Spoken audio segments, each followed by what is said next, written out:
శ్రీరామాయ నమః. దేవుడు మన దగ్గర ఏమాశిస్తాడు? బంగారమా? వెండి కానుకలా? పెద్ద పూజలనా? లేదు, దేవుడు ఆశించేది ఒక్కటే, నిజమైన భక్తి. ఈరోజు మనం వినబోయే కథ సంపదలేని ఒక ఆదివాసీ మహిళా భక్తి కథ. ఆమె పేరు శబరి. ఈ కథ మనకు నేర్పే గొప్ప సందేశమేంటంటే, ఆచారం కాదు, అంకిత భావంతో ఉండే భక్తిభావం ముఖ్యమని. అసలీ శబరి ఎవరు?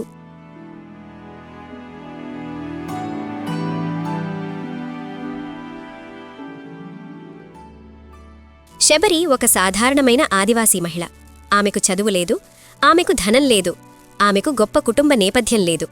కాని ఆమె హృదయంలో ఉన్నది ఒక్కటే, శ్రీరాముడిపై అపారమైన ప్రేమ, భక్తి. శబరి చిన్నప్పుడే ఈ లోక సుఖాలను వదిలి మహర్షి మాతంగి ఆశ్రమానికి చేరుకుంది.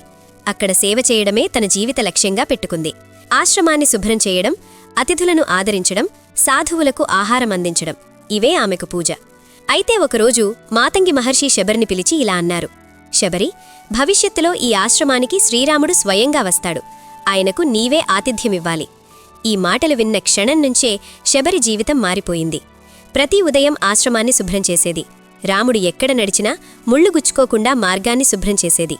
ఈరోజు రాముడు వస్తాడేమో, రేపైనా వస్తాడేమో అని ప్రతి క్షణం ఎదురుచూసేది. ఇలా సంవత్సరాలు గడిచాయి, కాని శబరి ఆశ మాత్రం తగ్గలేదు. అంతేకాదు, రాముడు వస్తాడని ఆశతో శబరి రోజూ అడవిలోకి వెళ్లి పండ్లు తెచ్చేది. కాని ఆమె మనసులో ఒక సందేహం: ఈ పండ్లు రాముడికి తీపిగా ఉంటాయా అని. అందుకే ఒక్కో పండును తాను రుచి చూసేది. తీపిగా ఉన్నవే పక్కన పెట్టేది, చెడ్డ పండ్లను పారేసేది.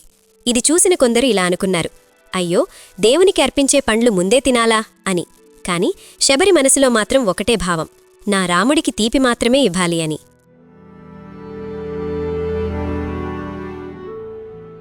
ఒక శుభదినం, అడవిలోకి శ్రీరాముడు, లక్ష్మణుడు ప్రవేశించారు.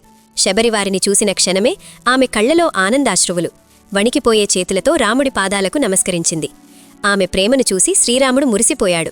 శబరి ఎంతో భక్తితో తాను దాచుకున్న పండ్లను రాముడికిచ్చింది. లక్ష్మణుడు కాస్త ఆశ్చర్యపోయాడు. కాని శ్రీరాముడు మాత్రం ఆ పండ్లను ఎంతో ఆనందంగా స్వీకరించాడు. ఎందుకంటే అవి ప్రేమతో నిండిన పండ్లు.